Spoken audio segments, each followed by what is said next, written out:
Queridos, nós vamos falar hoje sobre o paraíso. Quem já ouviu falar essa palavra, paraíso?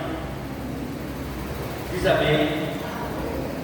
Você já ouviu essa palavra, paraíso? Paraíso é um lugar celestial. Amém? E é um lugar que está revelado nas Sagradas Escrituras, principalmente no Novo Testamento e inaugurado por Jesus. Paraíso. Que ideia você tem dessa palavra paraíso? Que ideia as pessoas têm? Certamente, se for perguntado, for dada a oportunidade para cada um de nós falar, certamente diríamos que o paraíso é um lugar gostoso, é um lugar bom. Até porque nós já fomos ministrados e ouvimos de diversas formas a respeito do Jardim do Éden, que alguém disse que ali era o paraíso. Há alusão na palavra de Deus, reportando o Jardim do Éden como paraíso, não com essa palavra assim, mas quando diz que lá no paraíso havia a árvore da vida. Lá no Jardim do Éden, aliás, no Jardim do Éden, estava lá a árvore do conhecimento do bem e do mal e também a árvore da vida. E quando o homem pecou, o Senhor disse assim: vamos impedir que o homem entrar novamente no jardim, para que ele não venha tomar da árvore da vida e coma e permaneça nesse estado pecaminoso eternamente, a árvore da vida.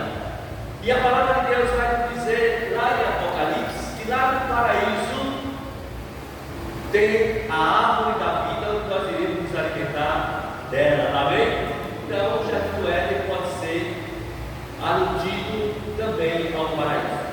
Mas, queridos, eu quero começar em Lucas 23, 43.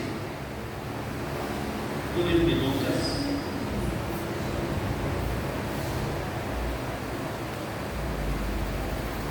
(23, 43). Se achou, diga amém.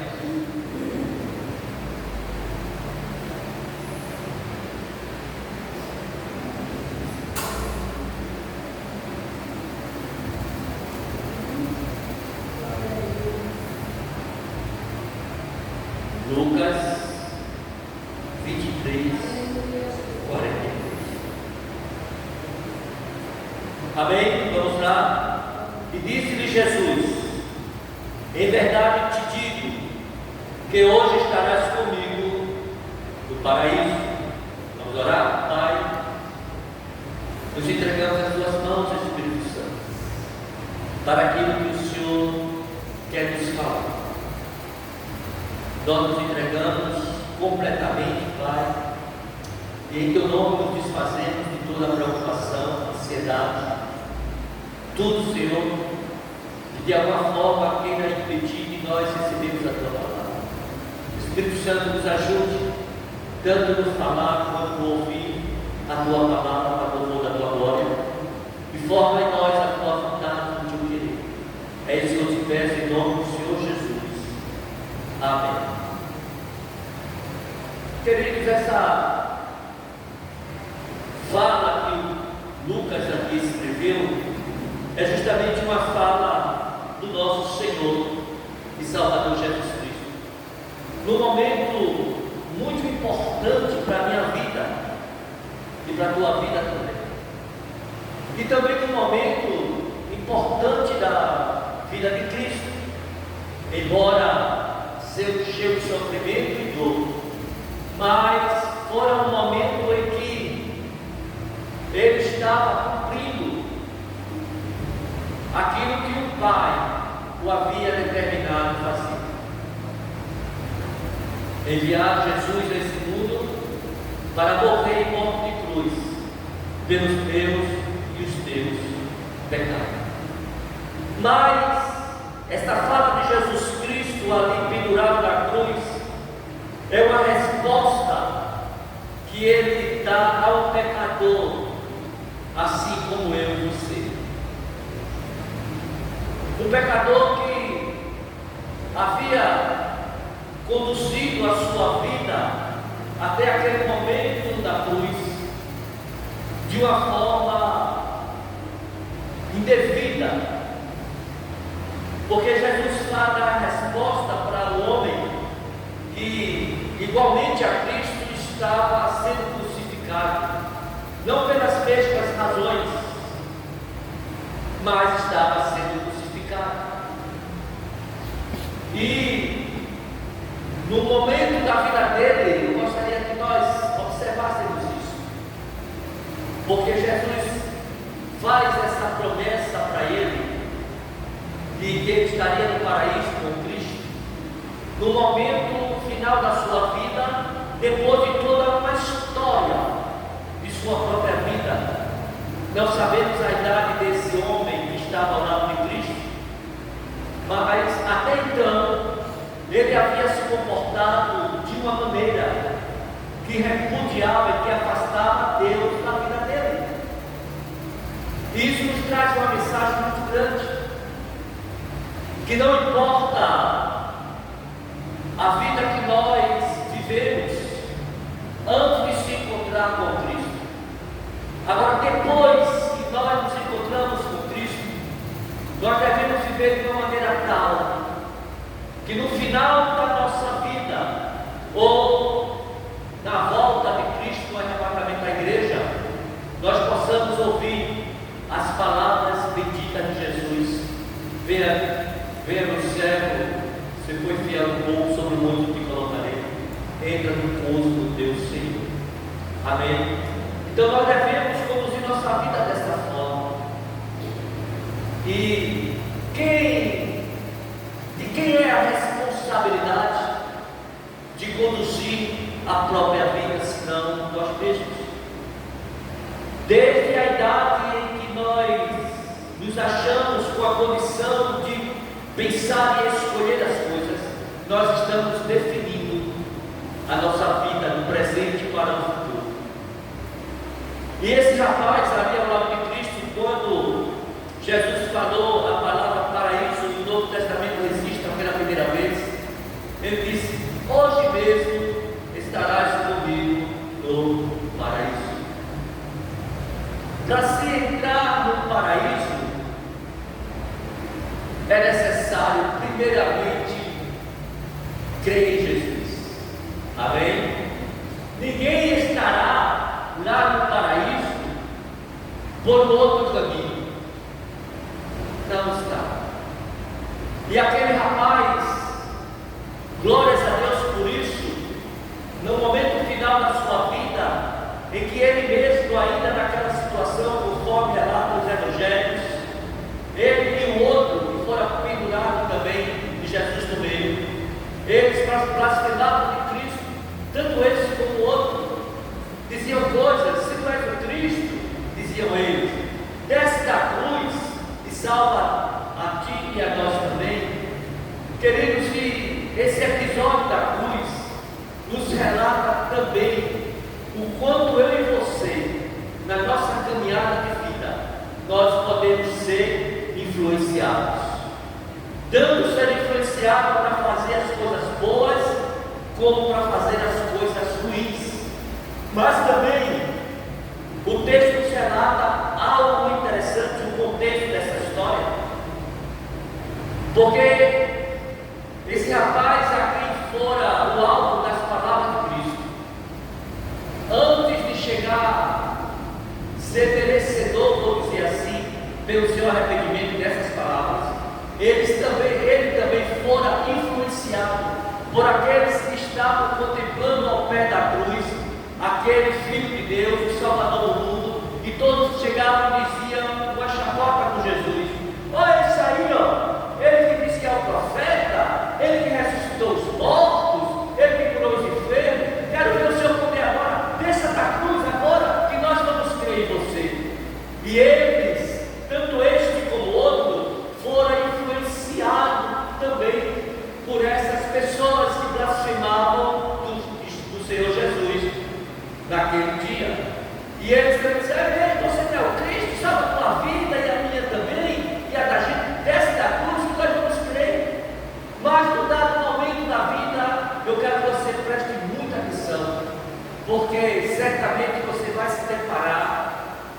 com um momento da sua vida, sejamos grandes ou pequenos, vai acontecer um momento que nós temos que tomar uma decisão. A Bíblia fala dessa decisão, ela dá o nome de cair em si. Quem já ouviu essa expressão? Cair em si. É uma expressão que nós vemos na Bíblia de um relato do filho pródigo, que abandonou o pai, e foi embora, e gastou todos os bens, mas depois de perder tudo, naquela cidade em que ele estava, ele foi trabalhar cuidando de porcos, e ele declara, está em Lucas, também essa parábola, e ele diz que estava ali cuidando dos porcos e desejando comer a lavagem que os porcos comiam, e quando ele estava ali, tem um trecho da Bíblia que diz que caiu em si. Caiu em si. Cair em si significa analisar, fazer uma introspecção da sua vida e dizer assim: o que é que eu estou fazendo da minha vida? Todos nós passaremos, se não passamos, passaremos por esse dia. O que é que eu estou fazendo da minha vida? O que é que eu estou fazendo aqui? Aí o rapaz da história do filho pródigo, o filho mais novo daquele homem que tinha 2 filhos, caiu em si e se lembrou do pai. E pelo fato dele cair em si, ele teve a oportunidade de retornar, fazer um caminho de volta para sua casa. Aqueles que não caem em si na sua caminhada, fica perdido, vagando pelo mundo, sem saber para onde vai, e fica a mercê das influências do mundo. E eu digo para você que a influência do mundo, ela não é boa, só leva para a perdição. A mesma coisa é esse rapaz aqui, à beira da morte, próximo, perto do último suspiro da vida, da qual ali ele não podia escapar. Ele começou também a dizer coisas com Cristo, mas num dado momento da vida, ele olhou assim e caiu em si, reconheceu o seu erro, reconheceu a sua falta, a sua culpa, e olha para aquele outro homem perverso que a Bíblia chama de ladrão, estava do outro lado, certamente ele, porque o que pôde esticar a cabeça assim, porque ele estava pregado na cruz, ele olhou para o outro e disse: rapaz, presta atenção, olha o que é que a gente está fazendo, eu e você, nós merecemos estar nesse lugar aqui, mas este aí, o que é que ele fez para merecer esta situação? Aí a Bíblia relata isso nesse mesmo texto que nós estamos lendo de Lucas 23, é como se tivesse uma pausa, e ele olha para Cristo assim e faz: Senhor, lembra-te de mim quando entrar no teu reino. Oh, bendita hora para aquele homem. Lembra-te de mim, Senhor, quando entrares no teu reino. A Jesus diz assim: em verdade te digo que hoje estarás comigo no paraíso. Então ali Jesus inaugura o paraíso. Interessante, querido, quando eu refletia e pensava que nenhum dos filhos de Cristo, nenhum dos seus filhos e suas filhas, quando parte daqui, ele vai para o céu sozinho. Jesus ele está. Jesus ele está. E a palavra de Deus ainda diz assim que Deus não se alegra com a morte do ímpio, mas festeja com a morte do seu filho, porque está seguro. Chega a hora, meu filho, venha para casa de papai. Amém? Venha para casa de papai. O texto, embora nos leve a refletir sobre o momento que muitos gostariam de não viver na vida, que é o momento da morte, mas também é um momento de vitória. Amém? É um momento de vitória. É um momento em que o crente será coroado, terá toda e qualquer situação aqui nesse mundo finda. Então nós precisamos pensar nisso. Precisamos pensar. Então o contexto dessa situação era esta, de luta e sofrimento. Mas tem um outro momento em que essa palavra paraíso é aparecido, em 2 Coríntios 12, vamos lá.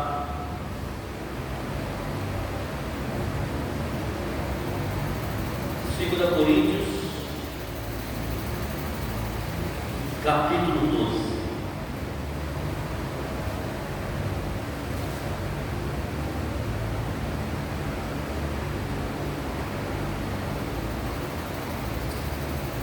Versículo 3.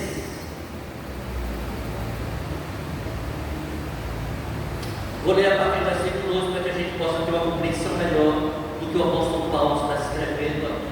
Ele diz assim, versículo 2: Conheço um homem em Cristo, que há 14 anos, se no corpo não sei, se fora do corpo não sei, Deus o sabe, foi arrebatado ao terceiro céu. E sei que o tal homem, se no corpo, se fora do corpo não sei, Deus o sabe, foi arrebatado ao paraíso e ouviu palavras inefáveis, de que ao homem não é lícito ouvir. Queridos, está aí o relato do apóstolo Paulo, falando também desse lugar, paraíso, e declarando para o nosso deleite que é um lugar maravilhoso. Amém? Um lugar maravilhoso que ele descreve que ele não tem palavras para traduzir para nós aqui na terra. Ele não teve palavra de como era esse lugar e tão gostoso que era.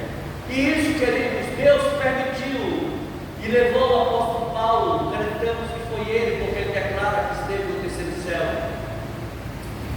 para que eu e você simplesmente não vivêssemos nesse mundo depois de convertido, pregando, fazendo a palavra, ministrando a palavra de Deus, levando as boas novas, sem que conhecêssemos o lugar para onde nós estaremos indo. O próprio Jesus fez questão de dizer para os seus discípulos, e fez promessa para nós também a respeito desse lugar. Para os seus discípulos, uma vez eles preocupados com as coisas que tinham abandonado aqui na terra, disseram: Senhor, e nós que deixamos tudo aqui, o que vai ser da nossa vida? Aí Jesus disse assim: olha, para vocês que abandonaram tudo e me seguiram, deixaram casas, bens, famílias, será acrescentada a nossa vida 100 vezes mais aqui nesta terra, e por fim a vida eterna. E vocês, os 12 que abandonaram tudo, vocês se assentarão em 12 tronos no meu reino. Amém? Queridos, se a humanidade vivesse e acreditasse nessa realidade de que um dia estaremos nos céus e que o céu verdadeiramente é o melhor lugar para se estar, muitas pessoas perversas desse mundo mudariam de comportamento. Mudariam sim de comportamento. Até porque Jesus nos conta uma parábola que nós vamos ler também, lá em Lucas 16, muito conhecido, que retrata muito bem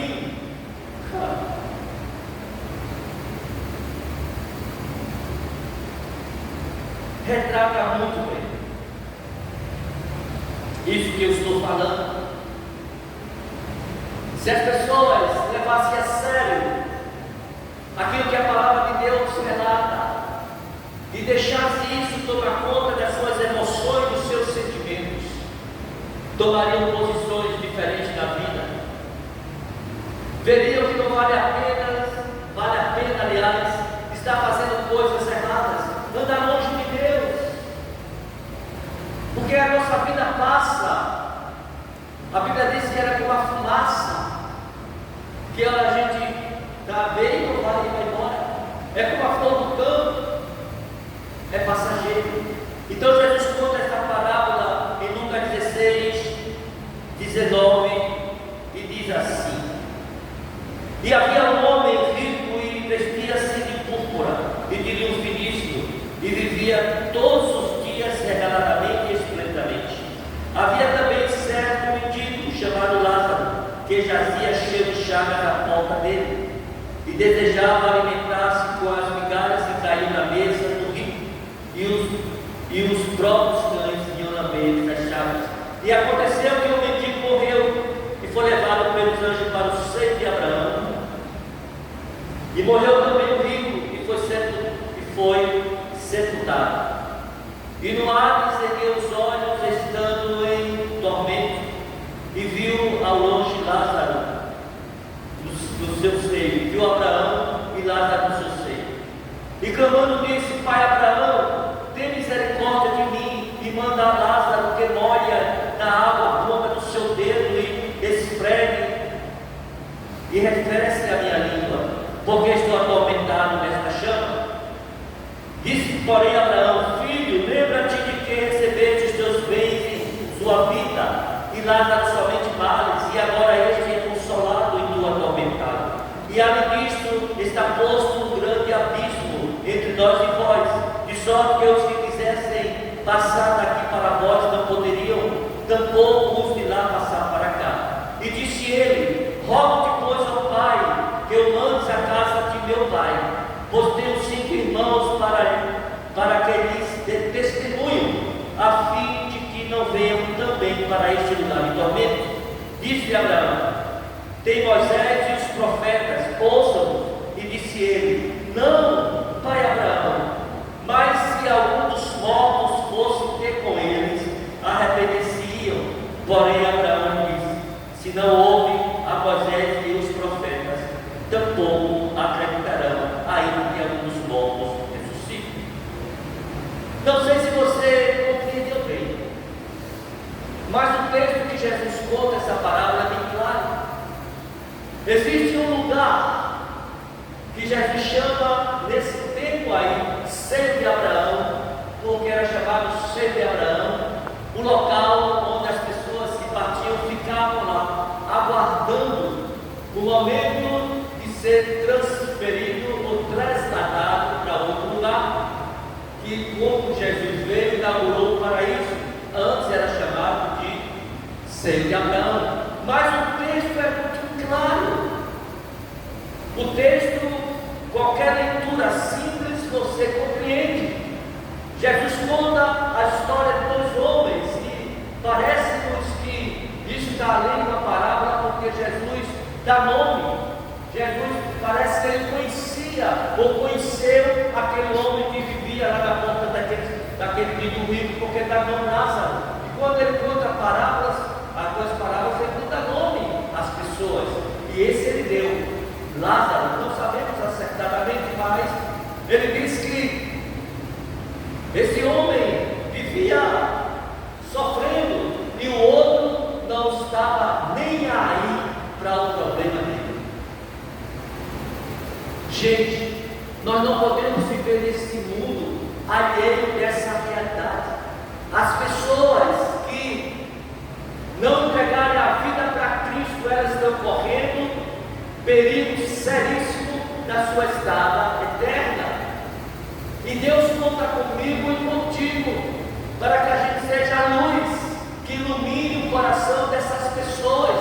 É claro que eu não tenho poder para convencer dele, mas sobre mim repousa uma ordem: e de pregar o Evangelho a toda criatura, façam discípulos de todas as nações. Pregue essa palavra. Gente, nós só temos que fazer isso. E aquele homem, depois que ele foi levado para o Hades, como ele diz diz aqui, no lugar de tormento, ele ergue os olhos e vê Lázaro no bem bom. Isso é uma descrição do paraíso. Melhor lugar para se querer estar a eternidade. Amém? Você diz amém? Ele ergue os olhos e vê Lázaro no seio de Abraão, feliz na vida. Quem entra no paraíso jamais terá tristeza. Ali não tem mais dor, não tem mais angústia nem sofrimento. Ali tudo é vida, ali tudo é paz. Aí diz a canção: morte e choro nunca mais. Querido, isso é uma realidade que aponta para nós um futuro maravilhoso, brilhante, para que a gente possa trazer isso na nossa vida e nunca permitir, como já foi dito aqui, que nada venha nos separar do amor de Deus que está em Cristo Jesus, nosso Senhor. Mas, no entanto, eu não posso me acomodar, ficar quietinho no meu lugar, querer o céu só para mim, sabendo que o outro está caminhando para a perdição. E depois que a gente partir, não tem mais oração para resolver o problema, nem tampouco nos céus, nem no inferno, porque a Bíblia descreve da oração que esse homem fez aqui no inferno. Agora existe uma oração, ou mais de uma, que é feita no céu por você. E esta oração é poderosa. Eu aqui na terra, eu posso orar por você, e Deus pode ter misericórdia por você. Nós podemos orar uns pelos outros, e Deus atender as nossas orações, porque Ele é bom. Agora, depois que eu partir daqui, não tem mais oração. Tem até clamor lá no céu: Senhor, quando é que tu vai nos julgar, Senhor, trazer justiça sobre a terra? Clama as almas daqueles que estão debaixo do altar, lá em Apocalipse capítulo 6, vale a pena. Mas Jesus conta essa história, dizendo Ele a maior autoridade espiritual que existe no planeta. Ele disse que esse homem clamou: Pai Abraão, permita que eu vá lá avisar aos meus irmãos, eu tenho 5, para que eles não venham para esse lugar. E a escolha é nossa. E eu tenho que escolher, quando eu estou em vida, se eu quero ir para o paraíso ou para o Hades. Qualquer pessoa com sua sanidade mental no lugar vai escolher o paraíso. Amém? Qualquer um. No entanto, não é simplesmente na força da palavra dizer eu escolho o paraíso. É preciso trilhar o caminho. É preciso receber o caminho de entrada no paraíso. Disse Jesus: eu sou o caminho, a verdade e a vida. Para se chegar ao Pai é necessário crer em Jesus, e automaticamente se chegar ao paraíso. Então esse homem clama, ele tem desejo, querido, de pregar a palavra de Deus. Meu Deus, ele tem desejo de entrar no lugar agora que não pode mais, mas ele está com desejo: Senhor, permita que eu vá, para que eu anuncie aos meus irmãos, para que eles não venham para esse lugar. Tem gente que diz assim: eu não quero aceitar Jesus agora não, porque senão eu vou perder minha vida. Deixa eu ficar mais velho. Quando eu ficar mais velho, aí eu vou aceitar Jesus. Pode ser tarde. Jesus conta que esse homem teve toda uma vida, teve a oportunidade de fazer o bem e não fez. Nós devemos fazer o bem, e o bem aqui está bem claro o que é: falar a palavra de Deus. Então, esse contexto aqui de paraíso e longe do paraíso está nessa parábola também. Mas existe um outro lugar no Novo Testamento também que fala sobre o paraíso, que está em Apocalipse, capítulo 2, no versículo 7. Abre tua Bíblia aí.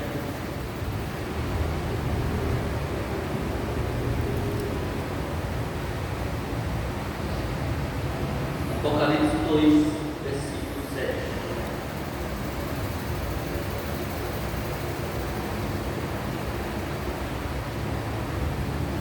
Diz assim: quem tem ouvidos, ouça o que o Espírito diz às igrejas. Ao que vencer, darei a comer da árvore da vida que está no meio do meu quê? Paraíso. Mas, queridos, vamos primeiro ver por que o Senhor falou isso. No capítulo, versículo 1 desse capítulo, nós iremos encontrar o seguinte: quero que você preste atenção. Escreve ao anjo da igreja que está em Éfeso. Para que você entenda melhor, isso foi o Senhor que apareceu a João na ilha de Patmos e mandou ele escrever algumas coisas às igrejas. Então ele disse assim: escreva, João. Por isso que ele está dizendo aqui, o próprio Senhor: escreve ao anjo da igreja que está em Éfeso. Isto diz aquele que tem da sua destra as 7 estrelas, que anda no meio dos 7 castiçais de ouro. Aí ele vai descrever algumas coisas importantes, porque assim como houve um contexto quando Jesus disse para aquele rapaz lá da cruz: hoje estarás comigo no paraíso, como teve um contexto do apóstolo Paulo, que foi levado até o terceiro céu e viu palavras inefáveis, que ele estava ali sendo, na ocasião do apóstolo Paulo, estava sendo rejeitado. As pessoas não estavam acreditando muito no seu apostolado, ele estava sofrendo perseguição, e aí ele faz um relato de toda a sua luta e sofrimento que ele atravessou para servir a Cristo, e no final, como se fosse algo para que ele ficasse bem seguro, o Senhor arrebata ao descer do céu e mostra a ele coisas inefáveis, e ele diz: olha, se vocês querem acreditar ou não, mas ouvi coisas inefáveis que não é lícito ao homem conhecer, são coisas que nunca desceram ao coração do homem, que olho nenhum lhe viu, as coisas que estão preparadas para aqueles que amam o Senhor. Se vocês querem acreditar, acreditem, mas esta é a minha afirmação, porque o Senhor fez isso. Então ouve esse contexto, e aqui em Apocalipse ele está dentro de um contexto também, antes de chegar às palavras de entrar no paraíso. Então ele diz assim: eu sei as tuas obras e o teu trabalho e a tua paciência, e que não podes sofrer os maus, e puseste à prova os que dizem ser apóstolos e o não são, e tu já sabes, mentiroso. Gente, isso aqui tem um sentido muito grande para nós. Puseste à prova, e tu, aqueles que se dizem apóstolos. Isso aqui não é para a gente olhar para a vida daqueles que estão pregando a palavra e vasculhar se a vida dele está certa ou se está errada, e ficar espalhando ou difamando. Pôr a prova não é isso, é você provar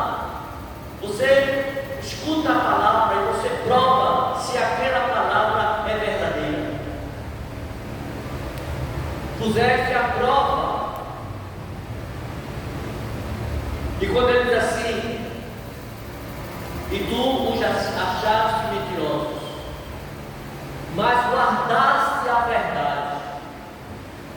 Amém? Por que isso, queridos? Porque o trabalhar de Deus, eu não sei nem você sabe a forma como ele trabalha.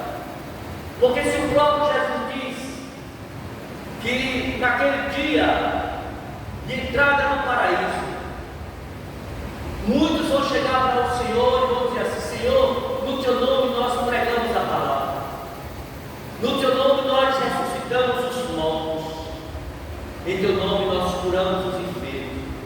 E diz o texto no Mateus 7 que o Senhor dirá assim: apartai-vos de mim, vocês que praticais a iniquidade, eu não vos conheço.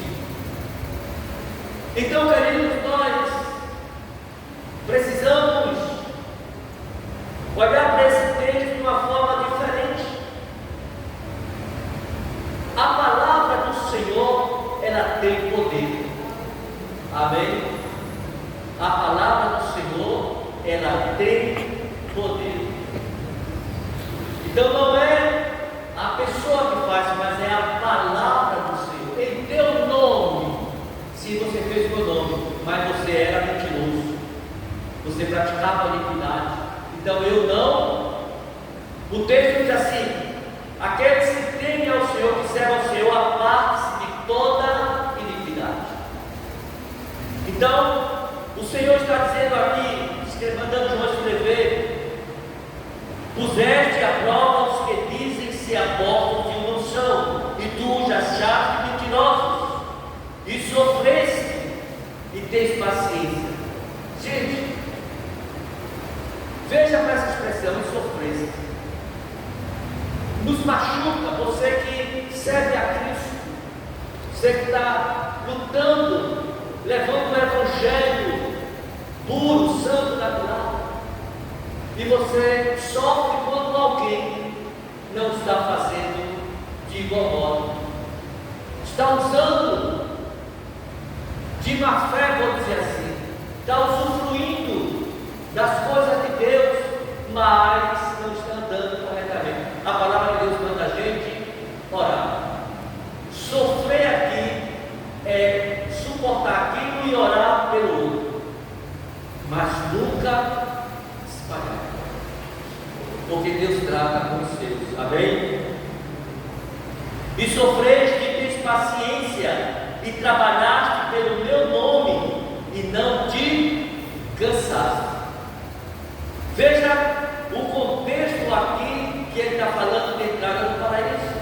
É todo um contexto de serviço, de trabalho, de paciência, de suportar, de não abandonar. Até porque o Senhor disse: aquele que perseverar até o fim, esse é que será salvo. Versículo 4. Aí ele vai dizer: tenho porém contra ti que deixaste a tua primeira caridade. Ou seja, primeiro amor, aquela disposição, aquela fé, aquela motivação de servir ao Senhor, certo de que Ele é conosco. Deixaste o primeiro amor. E por que deixaste o primeiro amor? Por causa de falsas palavras, por causa de lutas, por causa de sofrimento, deixou o primeiro amor. Mas o Senhor, Ele sempre quer nos despertar. E aí Ele vai dizer mais adiante, vai dizer assim: lembra-te, pois, de onde caíste, e arrepende-te, e pratica as primeiras obras. Temos que voltar ao início de tudo, deixar o amor de Deus queimar em nós pelas almas perdidas, porque para isso Ele nos chamou. Precisamos sair desse bem-estar do céu aqui na terra. O Senhor tem sido muito bom para a igreja brasileira. Quantas igrejas em outros países estão sofrendo perseguição, fazendo culto às escondidas, e elas estão cheias. E o Senhor nos dá liberdade no nosso Brasil, em qualquer praça pública, a gente proclamar o seu Evangelho, e muitos estão caindo. caindo fora. Por quê? Porque parece que agora servir a Cristo não é necessário mais desafios. Você sabia, gente, que o desafio, ele nos motiva? Nós somos movidos também a desafios. E nós precisamos voltar a viver o desafio de levar a palavra de Deus nas horas de dificuldades. Precisamos. Tenho, porém, contra ti que deixaste a tua primeira caridade. Lembra depois de que caíste e arrepende-te e pratica as primeiras obras. Aí, queridos, isso é para cada um de nós aqui pensar. Quando não, brevemente a ti virei e tirarei do seu lugar o teu castiçal, se não te arrependeres. E percebamos que aqui ele está dizendo que o se arrepender não é dizer, Senhor, me arrependo, me perdoa, mas tem que estar associado em voltar às primeiras práticas. Preciso me arrepender e voltar a fazer o que eu fazia antes. Servir ao Senhor. Tudo aqui está no contexto de servir ao Senhor. Precisamos despertar, amém? E ter compaixão, não tardiamente, mas a tempo, para libertar aqueles que estão caminhando para um lugar de sofrimento. E o Senhor conta conosco para isso. Com quem Ele vai contar? Se não comigo e contigo. Como Isaías devemos ser. Esse é aqui, envia-me a mim. Então te arrepende, querido. O Senhor está falando para a sua igreja. Não é para o mundo lá fora. O mundo lá fora não está nem aí para arrependimento, exceto quando a palavra de Deus tocar no seu coração e o Espírito Santo convencer. Mas para que a palavra chegue ao coração, eu preciso abrir a minha vida, eu preciso abrir as portas da minha casa, eu preciso convidá-lo, eu preciso falar, eu preciso chamá-lo para a igreja. Amém? Eu preciso levar a igreja até ele. Amém? Não é carregar essas paredes das costas, mas a igreja é você. Amém? Se eles não veem a igreja, que o pessoal chama as paredes, então a igreja, a pessoa, relacionamento, vai até ele, da forma como o Senhor está nos levantando a fazer. Arrepende-te, porque senão virei até ti e removerei o teu castiçal, se não te arrepender. Veja, Deus dá sempre condição, se não te arrepender. Então eu preciso tomar uma posição. Eu preciso tomar uma posição de me arrepender e agir. Porque senão pesa uma palavra sobre mim. Ele vai remover de mim o seu castiçal. Versículo 6. Tens, porém, isto, que aborrece as obras de Nicolaítas. Aqui, eu vou sintetizar aqui as obras dos Nicolaítas, que são obras pecaminosas. Se aborrece o pecado.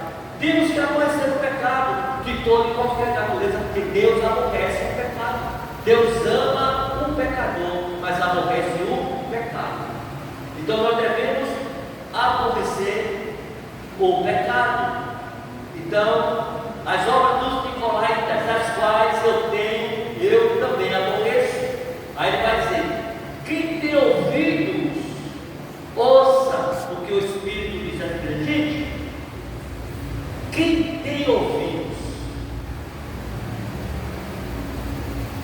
Esse texto me leva ao outro texto de Mateus, capítulo 7, quando Jesus fala que ele é a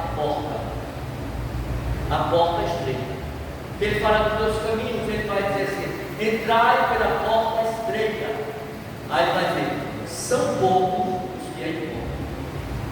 Ou seja, nos dá a entender que as pessoas estão procurando essa porta estreita. Muitos a procurarão e não encontrarão. É como se a porta estreita estivesse oculta aos olhos deles. faz com que eles não vejam a porta estreita. Muitos a procurarão e não a encontrarão. Agora, a porta larga, não se precisa fazer esforço para entrar.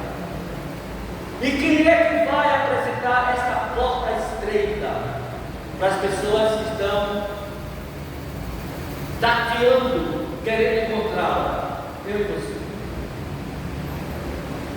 Então nós devemos ser aqueles que vão mostrar a porta estreita. E ele vai dizer: quem tem ouvidos, ouça o que o Espírito diz às igrejas. Não sei quem tem ouvido. Não são todos que vão ouvir, mas muitos ouvirão. Amém? Muitos ouvirão. Aí ele vai dizer assim: ao que vencer, dar-lhe-ei a comer da árvore da vida, que está onde? No meio do paraíso. Então hoje nós aprendemos um pouco sobre o paraíso.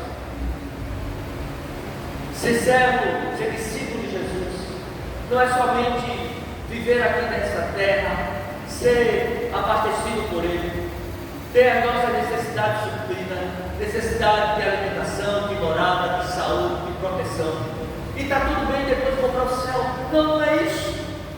Se a gente viver só por essas coisas, seremos taxados de servos inúteis, porque Ele colocou o talento nas nossas mãos para que a gente possa multiplicar.